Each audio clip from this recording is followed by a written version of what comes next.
시간 함께 제목으로 말씀 나누도록 하겠습니다. 어, 말씀 함께 읽어보겠습니다.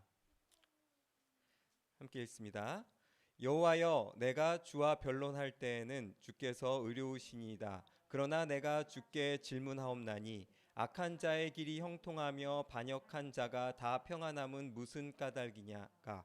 주께서 그들을 심으심으로 그들이 뿌리가 박히고 장성하여 열매를 맺었거늘 그들의 입은 주께 가까우나 그들의 마음은 머니이다. 여호와여, 주께서 나를 아시고 나를 보시며 내 마음이 주를 향하여 어떠함을 감찰하시오니 양을 잡으려고 끌어냄과 같이 그들을 끌어내시되 죽일 날을 위하여 그들을 구별하옵소서. 언제까지 이 땅이 슬퍼하며 온 지방의 채소가 마르리이까. 짐승과 새들도 멸절하게 되었사오니 이는 이 땅 주민이 악하여 스스로 말하기를 그가 우리의 나중 일을 보지 못하리라 함이니이다. 만일 내가 보행자와 함께 달려도 피곤하면 어찌 능히 말과 경주하겠느냐. 내가 편안한 땅에서는 무사하려니와 요단 강 물이 넘칠 때에는 어찌하겠느냐.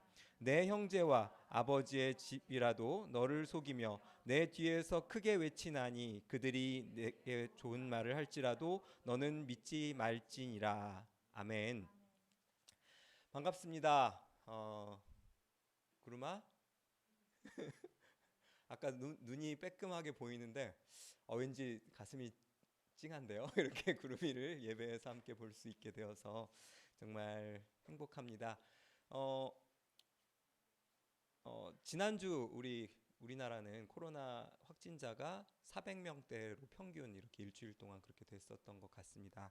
그래서 500명대죠. 그래서 아마 오늘 그 거리두기 기준을 좀 바꿔서 좀 완화한다고 그렇게 얘기를 하고요. 어제 1차 그 백신 맞은 분들이 전 국민의 28점 몇 퍼센트, 그래서 곧 30%를 넘을 것 같습니다. 그래서 근데 제가 최근에 보니까 백신 맞으시더라도 마스크는 꼭 끼셔야 되겠더라고요. 영국 이런 데는 80% 넘게 맞았는데도 하루에 8천 명씩 나오더라고요. 그래서 백신을 맞는다 하더라도 조심은 계속 해야 되겠지만 조금 안전망은 생기는 거니까 좀 기대해 봅니다. 저는 저랑 같이 공부했던 그 목사님들이 얀센 백신을 다 맞으시더라고요. 그래서 나도 맞을 수 있는 건가 그러고 봤더니 민방위가 끝난 사람들은 국가에서 필요가 없는지 안 맞춰준다 그러더라고요. 그래서 50대 이하인 사람들은 아마 8월 말 중순 이후부터 맞게 될 것 같은데 그래도 맞으실 수 있는 분들은 빨리빨리 맞으시고 그렇게 해서 그럼 이제 우리 예배 공간에서도 카운트를 한 명 줄일 수 있잖아요. 오셔도 마음껏 오실 수 있는 거니까 그걸 좀 그렇게 기대하는 마음으로 그렇게 해보겠습니다. 네, 지난주에는 아까 은혜 자매가 기도해 주신 것처럼 우리 교단 가입을 했고요. 보니까 좀 행정 처리들이 있더라고요. 그래서 이번 주에는 저기 세무서도 제가 가서 교회 이제 그런 헌금 처리라든지 이런 것도 진행을 하게 될 거고요. 많이 배웠습니다. 이번 주에 뭐 해야 되는지. 그래서 빠르게 안착하고 벌써 저희가 개척한 지가 1년 반이 됐는데 정말 더딘 것 같은 걸음이었는데 한번 기도하는 마음으로 함께 해주시면 빨리빨리 여러 가지가 진행될 수 있을 것 같습니다. 그래서 오늘은 특별히 누가복음을 잠깐 쉬고 다음 주에는 또 온세대 예배 드려질 거거든요. 그래서 좀 쉬고 제가 이번 학기에 공부했던 예레미야 본문을 가지고 함께 말씀을 나누도록 하겠습니다. 예레미야는 요시야 시대인 주전 627년에 선지자로 부름을 받았다라고 성경은 얘기하고 있습니다. 그때 고대 근동은 헤게모니를 누가 쥐고 있었냐면은 아시리아라고 하는 강대한 제국이 엄청나게 잔인한 제국이 전성기를 구가하고 있다가 전성기가 꺾이면서 유다 나라에는 훈풍이 좀 불기 시작한 때였습니다. 그가 사역을 시작한 후 5년 후에 요시야 왕의 종교개혁이 시작이 됩니다. 그는 40여년의 사역을 계속하다가 예루살렘이 함락된 후에 이집트로 강제로 끌려가게 되고 그 이후에는 행방이 묘연하게 돼요. 그러니까 좀 회복의 시기도 경험하면서 다시 이제 절망을 보면서 예루살렘 성 도성이 멸망하는 걸 보고 눈물을 흘렸던 선지자죠. 그래서 우리는 그를 보통 눈물의 선지자라고 지칭을 합니다. 그래서 예레미야와 또 그 다음 권이 뭐였죠? 예레미야 애가죠. 애가 뭡니까? 눈물을 흘리면서 부르는 노래죠. 그 하나님의 도성이라고 굳건히 믿고 있었던 영원할 것 같았던 예루살렘이 인간의 그 자신들의 죄악으로 멸망해가는 걸 보면서 눈물을 흘렸던 선지자입니다. 그의 예언서에는 다른 선지자들에게선 찾기 힘든 한탄과 눈물 그리고 울부짖음이 가득합니다. 이 슬픔은 그저 예레미야 한 사람의 눈물만이 아니라 심판의 고통에 던져진 이스라엘 백성들의 고난과 눈물, 비명, 그리고 그들을 하나님의 백성들을 심판으로 내몰 수밖에 없었던 하나님의 슬픔도 같이 담겨져 있는 것이 바로 예레미야의 내용이라고 말씀드릴 수 있을 것 같습니다. 제가 잠깐 간단하게 표를 보여드리는데요. 오늘 본문을 제대로 이해하기 위해서는 11장에서 13장까지를 봐야 됩니다. 왜냐하면 하나의 스토리거든요. 11장부터 13장까지 27절까지가 한 덩어리의 이야기예요. 근데 이걸 다 읽을 수는 없으니까 저는 오늘 본문을 이 가운데 있는 B-2번 12장 1절에서 6절까지의 얘기를 본문으로 담았지만 이 전체적인 내용을 얘기를 해드릴 수밖에 없겠죠. 특히 오늘 본문 중에서 B라고 써져 있는 11장 18절에서 12장 6절까지는 예레미야의 슬픈 탄식이 등장을 하는데 예레미야서에는 총 5번의 그 예레미야의 탄식의 노래가 나와요. 그 중에서 첫 번째 눈물을 흘리면서 하나님께 간구하는 그런 내용이에요. 근데 A단락은 보면 11장 1절에서 17절까지는 하나님과 백성이 특별한 관계, 즉 언약 관계의 당사자들이 아니냐. 그러니까 결혼하면 우리가 제가 반지 이렇게 꼈는데 이 반지 끼는 게 뭡니까? 언약이잖아요. 결혼 언약이잖아요. 언약식이라고 하잖아요. 근데 너희들이 잘 생각해봐라. 하나님과 너희 이스라엘 백성들 니네 둘이서 지금 두 관계가 언약을 맺었으니 거니까 서로 약속을 지켜야 되는데 지금 이게 위기가 닥치고 결국 예루살렘이 멸망하게 될 건데 그 잘못이 누구에게 있는지 한번 생각해 봐라라고 강하게 이제 얘기를 합니다.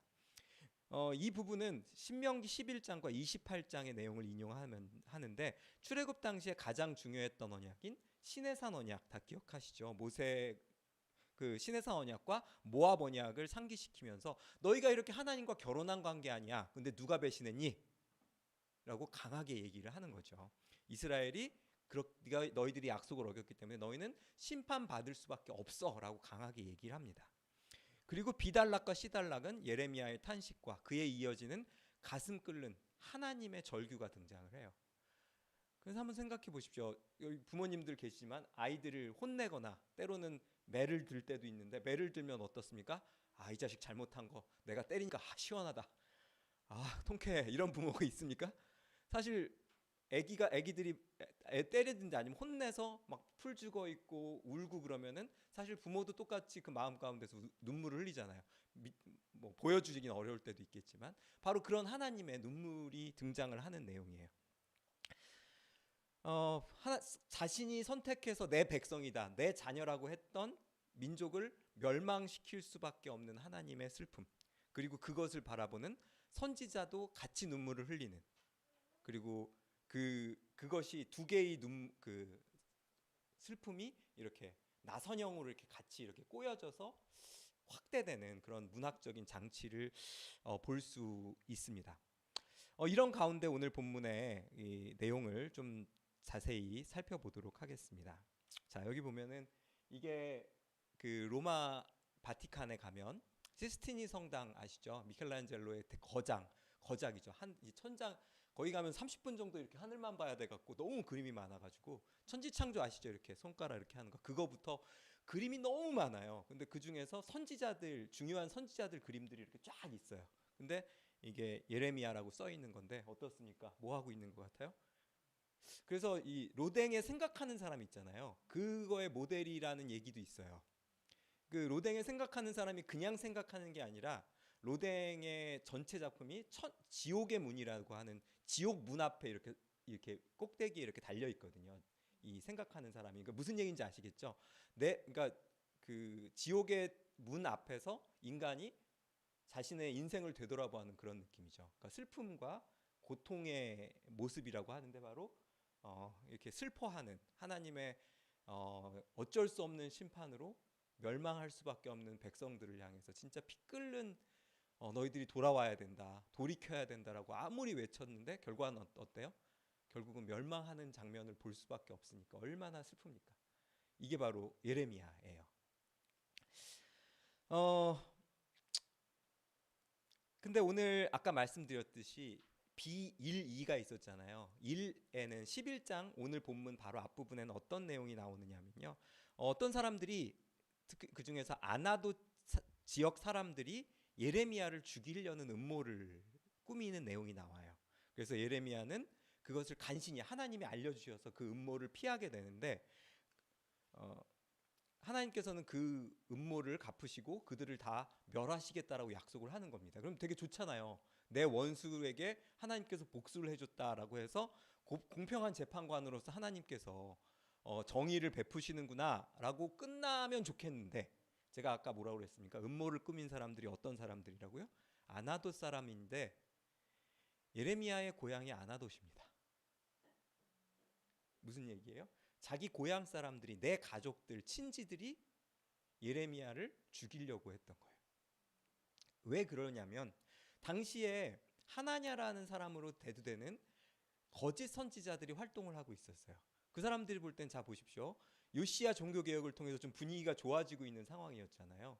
그랬을 때 그 사람들은 뭐라고 얘기하냐면은 하나님께서 이제부터 우리들을 다시 축복하실 것이고 이 영원한 다윗의 왕조는 계속될 것입니다. 이제 하나님께서 이 외부 세력들의 그 공격들을 꺾으시고 우리를 회복시키시고 우리가 계속 잘 나가게 될 것입니다라는 메시지를 전하는 선지자들이 엄청 많았어요. 근데 그 중에서 유일하게 예레미야만 뭘 전한 겁니까? 너희는 심판받을 거야. 이 나라는 멸망할 거야라고 하는 거예요. 여러분 그러면 그 설교를 듣고 싶으시겠습니까? 어디에 가면 계속 위로와 평화와 번영의 메시지가 선포되고 어느 교회 가면은 맨날 혼나. 여러분 이렇게 사시면 안 됩니다. 하나님은 이런 걸 원하지 않습니다. 한두 번 좋지만 그게 계속 들리면 어떨까요? 싫겠죠. 근데 이게 이렇게 대립되고 있었던 거예요. 그러니까 맨날 초치는 거죠. 그 왕조에서도 어떨까요? 왕가에서도 쟤는 맨날 이상한 메시지만 전하고 잘한 건 좀 칭찬도 하고 말이야. 이렇게 했으면 좋겠어라고 생각하지 않을까요? 근데 이게 눈의 가시처럼 되니까 예레미야의 고향 사람들이 그러니까 지역도 압박이 됐을 수 있어요. 쟤 때문에 지금 우리 집안에 좀 분위기 왜 이래? 그럴 수 있겠죠. 그래서 예레미야가 전하는 하나님의 말씀을 못마땅하게 생각하고 그를 죽이려는 음모를 꾸몄다는 겁니다. 여러분 생각해 보십시오. 제가 사역을 이제 개척을 해갖고 이렇게 하고 있는데 저희 가족들이 저를 저 아빠는 능력도 없는데 무슨 개척을 해가지고 이 코로나 시기에 왜 우리를 고생시키고 이러면 제가 기운이 나겠습니까? 어떨까요? 힘이 안 나겠죠. 저 이번 주에도 저희 이제 센터 이제 멤버들이 모여가지고 되게 중요한 얘기를 하고 하는데 제가 그 얘기 끝나고 이렇게 지나가면서 이렇게 그 생각이 들었어요. 우리 원장 전사님이 이렇게 하시지만 그것들 가족들이 지지해주지 않는다면 여기까지 오실 수 있었을까? 그런 생각이 들었어요. 이건 마찬가지라고 생각해요. 근데 만약에 그 격려가 가정에서 그게 일어나고 함께 힘을 모아서 기도하고 이러면 더 신나서 이렇게 할 텐데 예레미야 마음을 한번 생각해 보세요. 하나님께서 복수해 주셨다고 신날까요? 그 복수의 대상이 누구예요? 내 가족이고 친지들이란 말이에요. 이때 예레미야는 어떤 느낌이 들었을까요? 정말 이 세상에서 나밖에 안 남은 것 같고 내 편은 아무도 없는 것 같고 고독한 상황을 겪고 있지 않았을까요? 예레미야가 얼마나 어떤 마음이었을까? 여러분 우리는 상상할 수 있을 것 같아요.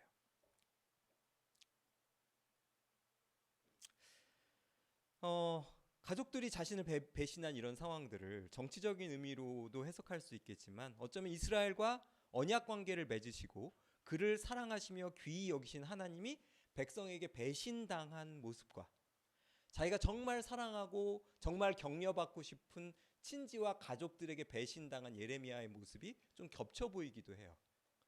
이해가 되시죠? 그러니까 지금 이 순간 예레미야는 누구를 더 이해하게 됐다고 저는 생각하냐면 하나님을 더 이해하게 되지 않았을까.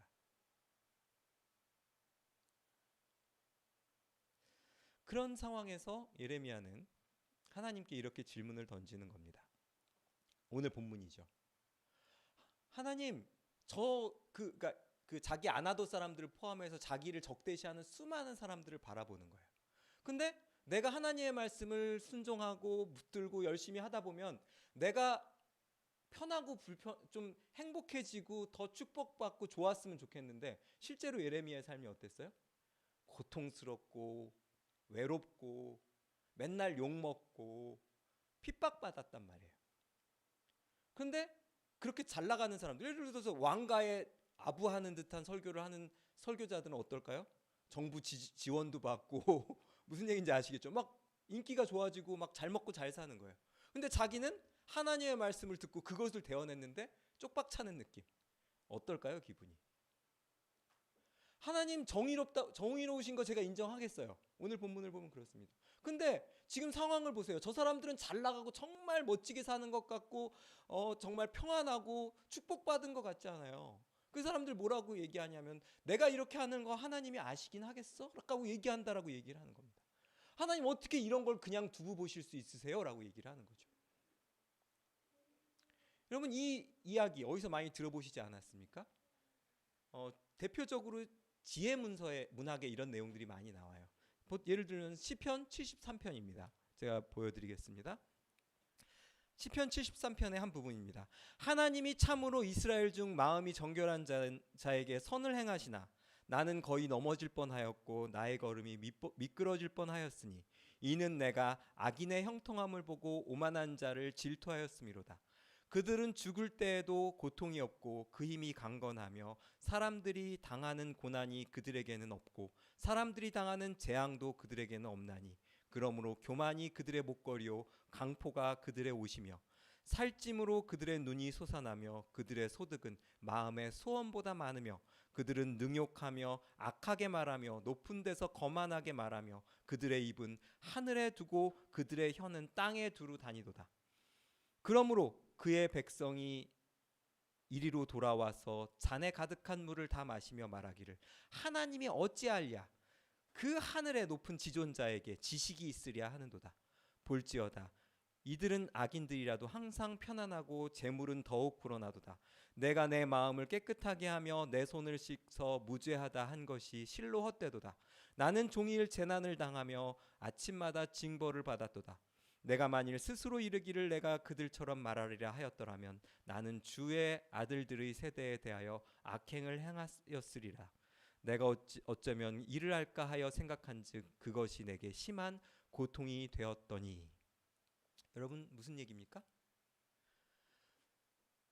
보니까 부러운 거예요. 나는 하나님 말씀 듣고 그거대로 살려고 몸부림치면서 너무 힘든데 하나님도 모르고 두려운 것이 없는 사람들은 뭐 땅 사서 뭐 부자 됐다 그러고 무슨 코인 투자했다가 부자 됐다 그러고 근데 나는 맨날 하루하루 일해 갖고 먹고 살 수밖에 없는 이런 상황들을 보면서 진짜 하나님 계신가? 이런 이 질문을 저는 요즘 이 시대의 20대들, 30대들의 질문이 아닌가 하는 생각이 들어요. 뭐 정의를 외치는 저 집권 세력들 보니까 뭐 잘난 척 알았는데 지들도 똑같구만. 오히려 지들이 더 특권 가지고 이런 거 아니야? 요즘 20대들이 30대들이 분노하는 그 핵심이 여기 있는 건데 성경의 인물들도 이런 고민을 하고 시를 지어서 노래했고 오늘의 예레미야도 동일한 질문을 한다는 겁니다. 내가 이렇게 가는 게 맞는 건가? 내가 하나님의 뜻대로 산다고 이 몸부림치는 게 아무 쓸모없는 거 아니야? 라는 거죠. 여기 되게 지존자에게 지식이 있으랴가 무슨 하나님이 무식하다라는 게 아니라 저 망고의 하나님은 너무 위대하셔서 높기 때문에 이 세상을 다 아시지 못해. 이런 얘기예요. 그러니까 내가 내 마음대로 한다는 거죠. 오늘 본문에 예레미야 12장 1절에서 4절까지의 예레미야의 질문에 내용이 비슷하다는 겁니다. 그럼 여러분 어떻게 하시면 좋겠습니까? 하나님이 대답을 어떻게 하면 좋을까요?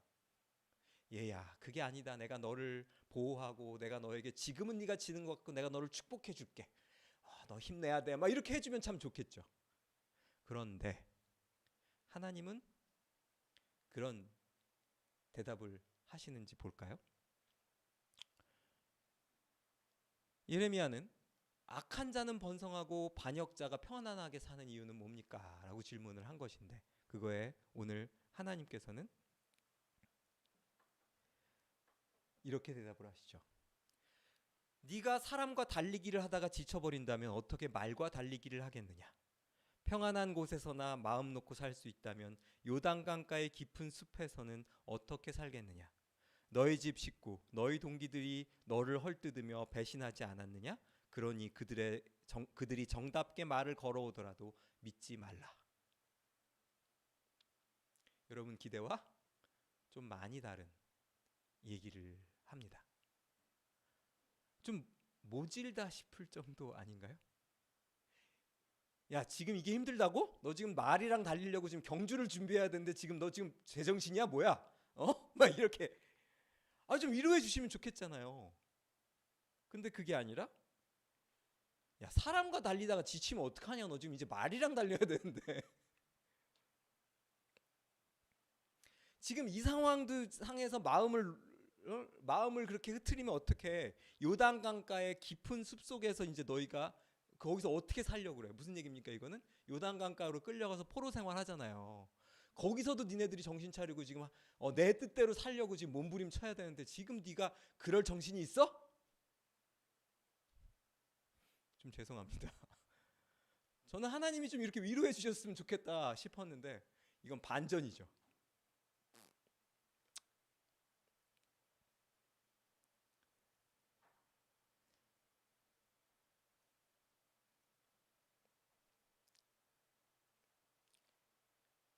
근데 그들이 만들어낸 세상들을 한번 볼 필요가 있습니다. 네. 3절과 4절의 내용을 보시면은 예레미야가 뭐라고 기도하냐면은 그 사람들이 악하고 잘 사는 것만이 마음이 아픈 게 아니라 그들 때문에 그 땅의 식물들과 동물들까지 저주를 받았던 것, 그들까지 멸망하는 것 자체가 너무 가슴이 아픈 거예요. 근데 저는 이 본문을 보는데 지금 이 시대에 우리 같아요. 코로나가 터지면서 우리는 진짜 너무 많은 것들을 배웠지 않습니까? 인간의 욕망이 세상을 얼마나 망쳐왔고 많은 생명들까지도 목숨을 멸망의 위협 가운데 우리는 내몰았던 것을 우리는 다시 요즘 배우지 않아요? 그러니까 예레미야가 참 멋진 사람이긴 한 것 같아요. 그냥 이 민족은 하나님이 멸망시키신다니까 그런데 그건 열심히 전했는데 하나님께서는 그것을 한 단계 넘어서는 믿음을 예레미야에 요구하고 계셨던 거예요. 근데 그럴 수 있었던 것은 바로 저는 예레미야의 시야가 이만큼 이미 넓었기 때문이라고 저는 생각해요. 아무리 하나님 말씀을 열심히 공부하고 하나님의 말씀에 막 열심히 성경 읽고 기도하고 하는 사람도 때로는 예레미야처럼 시험에 들 때가 있습니까 없습니까? 있어요. 때로는 우리는 흔들릴 수밖에 없는데 예레미야도 그랬다는 겁니다. 이렇게 멋진 시대를 초월한 고민을 하고 있었던 내 민족이지만 이 이스라엘 민족들이 죄악 가운데 있어서 하나님께 잠깐 멸망당할 뻔한 거는 괜찮아. 뭐 그럴 수 있어. 그런데 그들의 죄악 때문에 지금 이 땅이 신음하고 있고 이 생물들마저 고난받고 있는 것까지 하나님한테 한탄하고 있어요.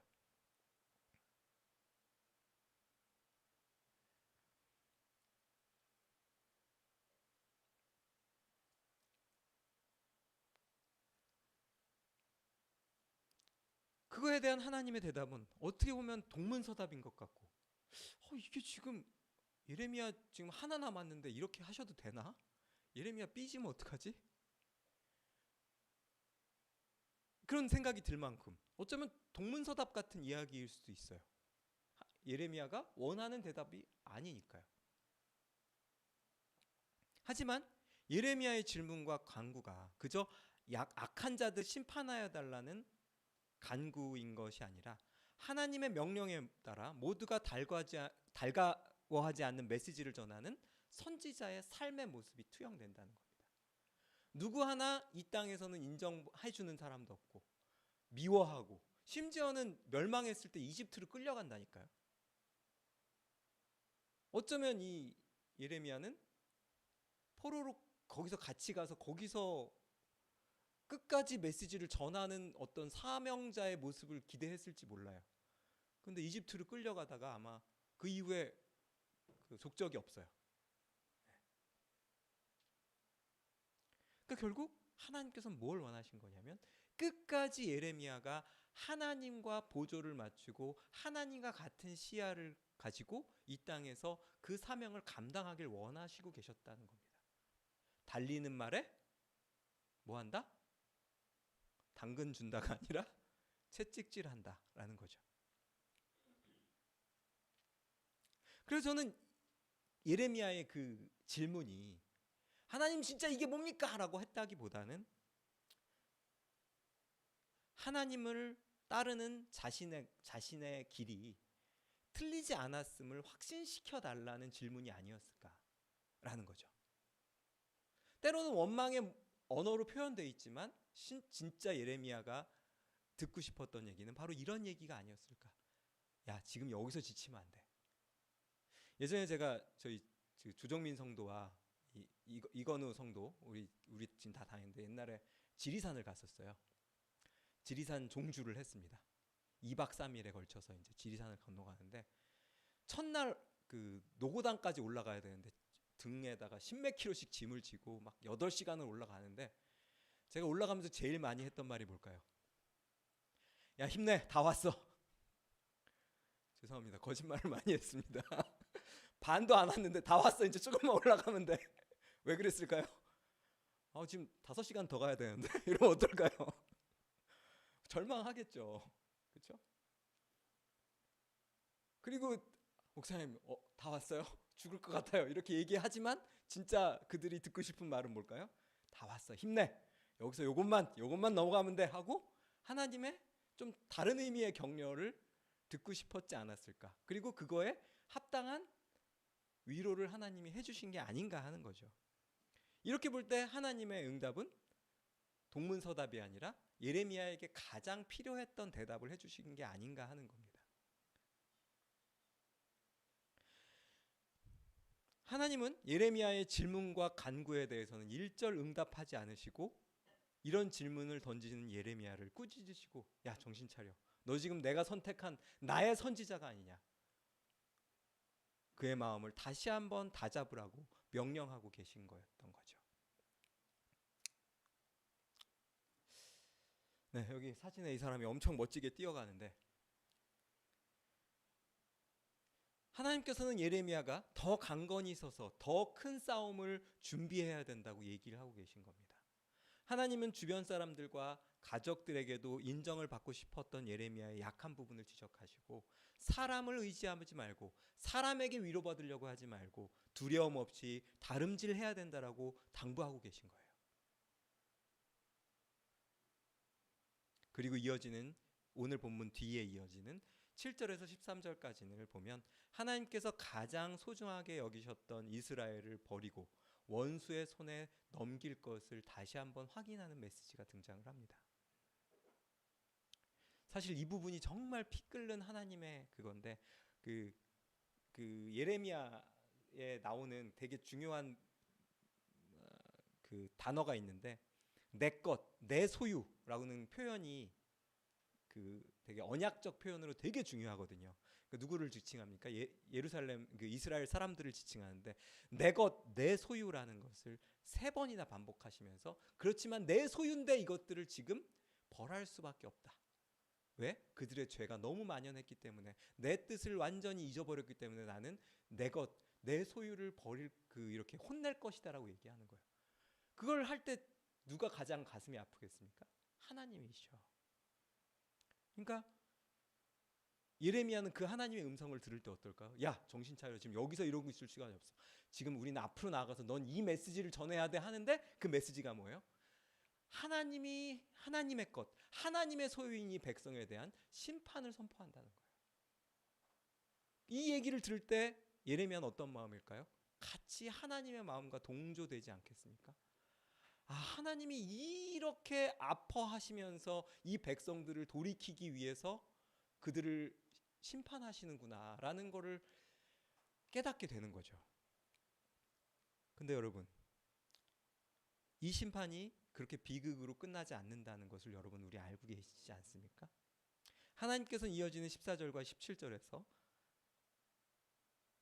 하나님의 도구로 이 민족을, 이스라엘 민족을 심판한 그 심판에 참여한 민족들에 대한 예언을 남기십니다. 이스라엘에게 향했던 하나님의 진노가 심판의 도구로 이스라엘을 멸망시켰던 민족들, 괴롭혔던 민족들을 향해서 그들도 고향에서 쫓겨날 것이고 그들도 심판을 당할 것이다라는 거예요. 근데 그때 오히려 하나님의 백성들은 다시 고향으로 돌아오게 되리라. 그곳에서 하나님을 다시 만나고 하나님의 백성으로 회복될 것이다 라고 얘기를 하십니다. 그러니까 예레미야는 어떤 겁니까? 예고편에서 끝까지 다 봤어요. 무슨 얘기인지 아시겠죠? 지금 이렇게 하나님께서 버리신 것 같고 고통 가운데 이 성이 함락되고 여러분 다윗 도성이지 않습니까? 예루살렘 영원할 것이라는 축복을 받았던 이 도성이 아무도 멸망당하지 거라고 믿지 않았어요. 이 다윗 왕가는 하나님이 뭐라고 그랬습니까? 너희 이 다윗 왕가는 영원할 것이다라고 약속했기 때문에 이 다윗 왕가가 끊어질 거라고 아무도 생각을 안 했어요. 근데 그 조건이 있다는 걸 까먹은 거죠. 그 조건이 뭡니까? 하나님의 뜻대로 너희가 살 경우에. 근데 그건 잊어버리고 그래 하나님이 우리 다윗 도성 이 예루살렘은 멸망하지 않고 영원할 것이라고 했고 다윗 왕가는 영원할 거야. 그러니까 여기가 멸망할 일 없어. 북이스라엘은 멸망했다 하더라도 우리는 괜찮아라고 생각하고 있었던 사람들에게 예레미야를 통해서 너희가 정신 차리지 않으면 이 성이 멸망할 것이다. 내가 너에게 영원할 거라고 약속했던 그 성을 그 왕조를 멸망시킬 거야. 그런데 그 시기가 지나면 그날이 다시 오면 어떻게 된다? 그것이 회복될 것이다 라는 것을 예레미야에게 다시 한번 상기시키는 거예요. 그렇다면 최종 승자는 누구입니까? 하나님이시고 또 누구입니까? 예레미야인 거죠. 우리는 그 끝을 알고 있지 않습니까? 예레미야만 압니까? 우리도 알고 있습니다. 아멘이십니까? 하나님께서 이 땅의 주인이시고 이 땅을 통치하시는 분임을 믿으십니까? 그렇다면 우리가 잠시 잠깐 우리를 이해해 주는 사람이 아무도 없고 쟤는 왜 맨날 저러나 몰라. 내 친구들도 내 편이 아니고 그런 상황에서도 하나님께서 어떻게 하실지 우리는 알기 때문에 하나님과 동행할 수 있을 거라고 생각합니다.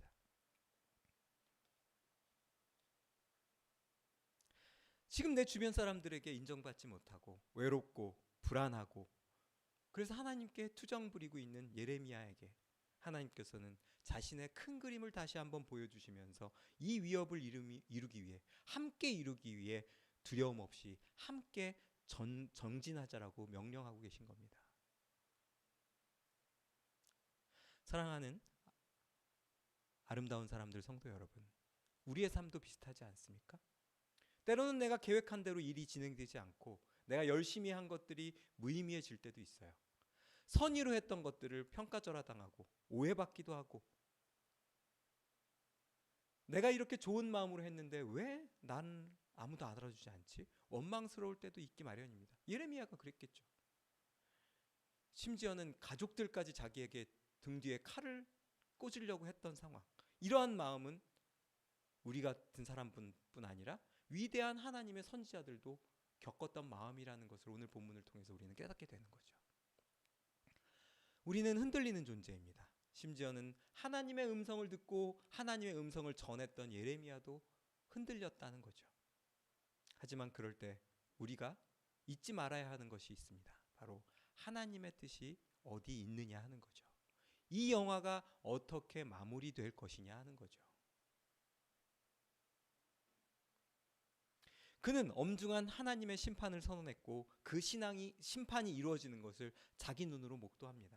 그리고 그 심판의 때가 지나면 다시 도래할 하나님의 회복의 때가 있다는 것도 알고 있었던 거죠. 그럼에도 불구하고 아무리 이 상황이 잠시 잠깐 지나갈 것이라는 걸 안다 하더라도 사랑하는 영원한 도성이, 하나님의 도성이, 하나님의 나라가 무너지고 하나님의 백성들이 죽어나가고 하나님의 백성이 종으로 팔려갈 수밖에 없을 때, 그것을 목도할 때 그는 울 수밖에 없었어요. 그래서 그는 눈물의 선지자였습니다. 하나님께서 그분의 정의로우심으로 사랑하는 백성들을 훈육시키면서 눈물 흘리시는 그 모습을 보았기 때문에 그 슬픔에 함께 동참할 수 있었던 거라고 저는 생각해요. 예레미야의 인생을 누가 평가할 수 있겠습니까마는, 만약에 제가 예레미야의 인생을 평가한다면 그는 승리자였으며 위대한 하나님과 동행하며 하나님의 뜻을 세밀하게 선포했던 위대한 하나님의 사람이라고 평가하고 싶어요. 하나님의 역사하심에 보조를 맞추고 동행하는 예레미야의 삶, 그리고 그의 사역이었다라고 저는 말씀드리고 싶습니다. 그럼에도 위대한 선지자 또한 인간적인 약함이 있고 인간적인 기대를 놓지 못하는 부분이 있어요. 그 부분에서 저는 저와 여러분들이 위로를 받을 수 있지 않을까 하는 생각이 듭니다. 그리고 이 하나님의 죽비 같은 가르침처럼 세상에 주변 사람들에게 눈 돌리지 말고 하나님의 발걸음에 보조를 맞추기에 열심인 우리 아름다운 사람들, 성도가 되었으면 좋겠습니다. 두려움 없이, 서운함 없이 우리를 이 땅에 보내신 하나님의 때와 하나님의 역사하심의 자리에 하나님의 마음을 품고 하나님의 눈을 가지고 하나님이 슬퍼하실 때 함께 눈물을 흘리면서 하나님과 동행하는 여러분들이 되었으면 좋겠습니다.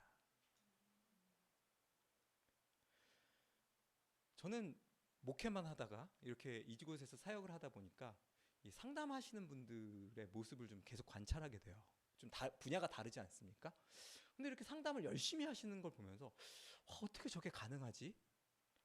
저는 이 필드가 다르다 보니까 같은 교회 성도들을 섬기고 그들의 이야기를 듣고 하면서 공감하는 건 되게 당연하다고 생각하는데, 생전 처음 봐서 전화로, 요즘 네이버로 예약을 그렇게 하시더라고요. 네이버 예약해서 처음 본 사람의 이야기를 동감한다는 게 참 쉬운 게 아니구나라는 생각을 해왔어요. 거꾸로 얘기하면 사역하는 그 상담 사역이 그만큼 어렵다는 거죠. 근데 저는 우리 공동체가 서로의 기쁨과 슬픔과 어려움을 함께 알고 그것을 공감하면서 나아갈 때 하나님과 동행하는 게 나 혼자가 아니라 함께 하는 사람들이 있을 때 우리는 더 힘이 나고 신나지 않을까라는 생각까지 해봤어요. 예레미야보다 우리가 낫다는 거죠. 하나님을 모르는 내 주변 사람들은 우리의 신앙과 우리의 삶의 모습을 이해하지 못해도 우리 공동체 안에서는 서로를 위하고 격려하고 박수치고 또 그를 위해서 중보할 수 있는 공동체가 있다는 것이 얼마나 기쁘고 행복한 일인지 모르겠어요. 말씀을 마무리하겠습니다.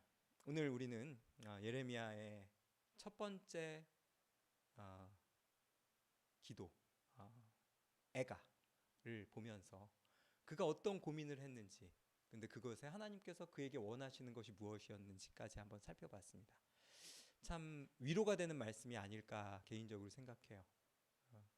그 말씀이 그럼에도 불구하고 우리가 하나님과 동행하는 그 길을 걷고 있다는 사실을 깨닫고 기쁨으로 신나서, 때로는 울 때도 있겠지만 그런 신앙의 여정을 함께 가는 여러분들 되기를 축복합니다. 기도하겠습니다. 하나님 감사합니다. 우리가 오늘 예레미야서를 통해서 이 땅의 상황들을 보고 자기가 혼자 있을 수밖에 없었던 그러한 외로움 가운데 하나님을 원망하고 하나님께 질문을 던졌던 예레미야의 모습을 봅니다. 그 모습 가운데 우리의 모습이 겹치고 그 선지자가 얼마나 힘들고 외로웠을지를 헤아려 봅니다. 그럼에도 불구하고 하나님께서는 그를 버리지 않으시고 그를 포기하지 않으시고 다시 일으켜 세워서 그 사역을 완주시키시는 하나님의 모습을 봅니다. 우리 또한 외로울 때가 있고 하나님의 말씀을, 하나님의 계획하심을 의심할 때가 있음을 이 시간 고백합니다. 그럼에도 불구하고 말씀을 통해서, 예배를 통해서, 찬양을 통해서, 그리고 기도를 통해서 우리를 다시 일으켜 세우시는 하나님의 섭리하심을 기대하며 나아갑니다. 지금 우리의 신앙의 여정이 예레미야처럼 때로는 흔들릴지라도 다시 회복되는 궤적에 이를 수 있도록 도와주시옵소서. 정말 하나님께서 우리에게 원하시는 것이 무엇인지 우리가 깨닫는 지혜를 허락하시고 이 땅을 아파하며 하나님의 계획이 성취되지 못함을 놓고 눈물을 흘려 기도하는 이 시대에 하나님의 사람들 되게 하여 주시옵소서. 우리를 통해 하나님께로 돌아오는 이들이 있기를 소망하며 하나님의 회복의 때 하나님께서 하나님 나라를 완성시키실 그때를 소망하며 정말 힘을 내어 하나님께만 위로함 받기를 소망하는 우리들 되게 하여 주시옵소서. 정말 엄혹한 질병의 시대에 정말 우리의 삶이 버틸 수 있도록 허락하심을 감사를 드리며 우리의 신앙이 서로에게 귀감이 되고 우리의 중보를 통해 우리 가족들이 다 함께 일어서서 하나님과 동행하는 아름다운 사람들, 성도들 되게 하여 주시옵소서. 함께 하심을 믿으며 일주일 동안 동행해 주실 것을 믿습니다. 이젠 우리 주 예수 그리스도의 은혜와 하나님 아버지의 사랑과 성령님의 교통하심이 하나님과 끝까지 동행했던 예레미야의 삶을 소망하며 이 시대에 하나님의 사람으로 살기를 원하는 아름다운 사람들 모든 성도와 그 가족 머리 위에 이제부터 영원히 함께 계실지어다. 아멘.